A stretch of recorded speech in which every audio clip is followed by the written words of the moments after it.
തീവാറുന്ന പോരാട്ടം നടക്കുന്ന മണ്ഡലങ്ങളിലൂടെ ഗ്രൗണ്ട് സീറോയുടെ യാത്ര തുടരുകയാണ്. അതിലേക്കാണിനി.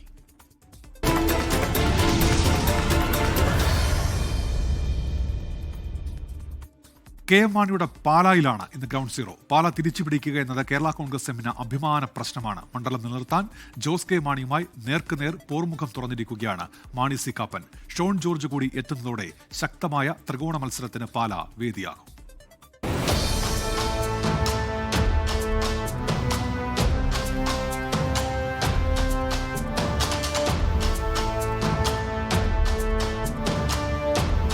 പ്രായോഗിക രാഷ്ട്രീയത്തിന്റെ അപ്പോസ്തലനായിരുന്നു കെ എം മാണി. അധ്വാനവർഗ സിദ്ധാന്തം രചിച്ച കണ്ണടയും വരെ പാലയെ പ്രതിനിധീകരിച്ച അപൂർവ രാഷ്ട്രീയ പ്രതിഭ. അവതരിപ്പിച്ച 13 ബജറ്റുകൾ, രാഷ്ട്രീയ നയതന്ത്രജ്ഞത, മുന്നണി മാറ്റങ്ങൾ, വിവാദങ്ങൾ എന്നിങ്ങനെ 5 പതിറ്റാണ്ട് രാഷ്ട്രീയ കേരളത്തിൽ അദ്ദേഹം നിറഞ്ഞു നിന്നു. പാലക്കാരും കേരളത്തിൽ രാഷ്ട്രീയം ഇഷ്ടപ്പെടുന്നവരും അദ്ദേഹത്തെ സ്നേഹത്തോടെ മാണി സാർ എന്ന് വിളിച്ചു.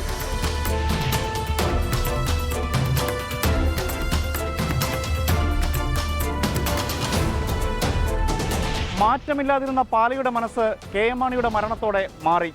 2019 ഉപതെരഞ്ഞെടുപ്പിൽ ചരിത്രത്തിലാദ്യമായി കേരള കോൺഗ്രസ് എം പരാജയപ്പെട്ടു. LDFിന് വേണ്ടി മാണി സി കാപ്പനാണ് അട്ടിമറി വിജയം നേടിയത്. 2943 വോട്ടിന്റെ മിന്നുന്ന വിജയം.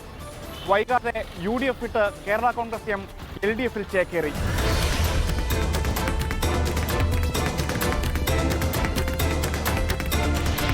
പാലാ സീറ്റ് കിട്ടില്ലെന്ന് ഉറപ്പായതോടെ മാണി സി കാപ്പൻ ഇടതുബന്ധം മുറിച്ചു. 2021 LDF സ്ഥാനാർത്ഥിയായി ഗോദയിലിറങ്ങിയത് സാക്ഷാൽ ജോസ് കെ മാണി. എന്നാൽ സംസ്ഥാനത്ത് വീശിയടിച്ച ഇടതു തരംഗത്തിനിടയിലും 15,000-ലേറെ വോട്ടുകളുടെ ഭൂരിപക്ഷത്തിൽ UDF സ്ഥാനാർത്ഥിയായി എത്തിയ മാണി സി കാപ്പൻ മണ്ഡലം നിലനിർത്തി.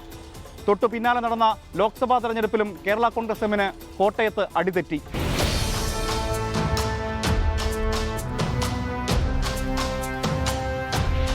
അതുകൊണ്ട് തന്നെ ജോസ് കെ മാണിക്കും കേരള കോൺഗ്രസ് എമ്മിനും ഈ നിയമസഭാ തെരഞ്ഞെടുപ്പ് ജീവൻ മരണ പോരാട്ടമാണ്.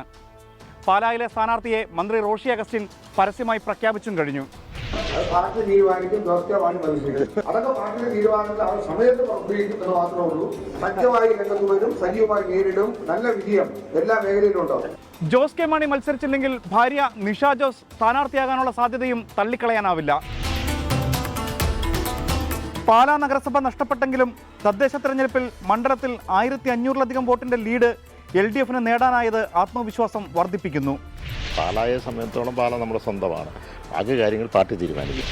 12,400-ലധികം വോട്ടിന്റെ ഭൂരിപക്ഷമുണ്ടായിരുന്നു ലോക്സഭാ തെരഞ്ഞെടുപ്പിൽ UDFിന് പാലയിൽ. വിജയം ആവർത്തിക്കാൻ മാണി സി കാപ്പൻ തന്നെയായിരിക്കും ഇക്കുറിയും രംഗത്തിറങ്ങുക.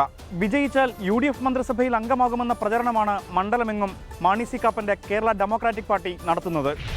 ജനങ്ങളുടെ ഇടയിൽ ഇറങ്ങി 7 വർഷമായിട്ട് ഞാൻ പ്രവർത്തിക്കുന്നുണ്ടല്ലോ.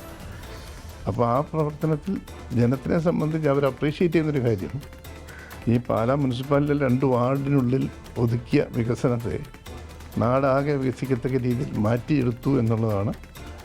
വോട്ടെവിടെ അവിടെ ഒരു വിലയാണ്. മുനിസിപ്പാലിറ്റിയുടെ വോട്ടിന് ഒരു വിലയാണ്, അവിടുത്തെ വോട്ടിന് ഒരു വിലയാണ്. അങ്ങനെ ജോസ് കെ മാണി സി കാപ്പൻ തീപാറും പോരാട്ടം എന്നൊക്കെ കരുതിയിരിക്കുമ്പോഴാണ് BJP സ്ഥാനാർത്ഥിയായി ഷോൺ ജോർജിന്റെ വരവ്. കഴിഞ്ഞ നിയമസഭ, ലോക്സഭ, തദ്ദേശ തെരഞ്ഞെടുപ്പുകളിൽ BJP മികച്ച പ്രകടനം കാഴ്ചവെച്ചിരുന്നു. 2004 ജയിച്ച ചരിത്രമുണ്ട്.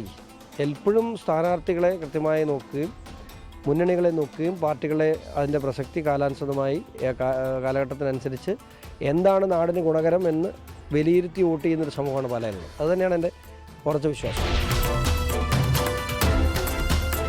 ഇതോടെ ശക്തമായ ത്രികോണ മത്സരത്തിലേക്ക് പാല വഴിമാറുകയാണ്. ലോകത്തെവിടെയായാലും ഏത് സമയത്തും 24 വാർത്തകളും ഓഗ്മെന്റഡ് റിയാലിറ്റി പാക്കേജുകളും എക്സ്പ്ലെയിനറുകളും വിശദമായി കാണാൻ ഞങ്ങളുടെ YouTube ചാനൽ നിങ്ങൾക്ക് സബ്സ്ക്രൈബ് ചെയ്യാം.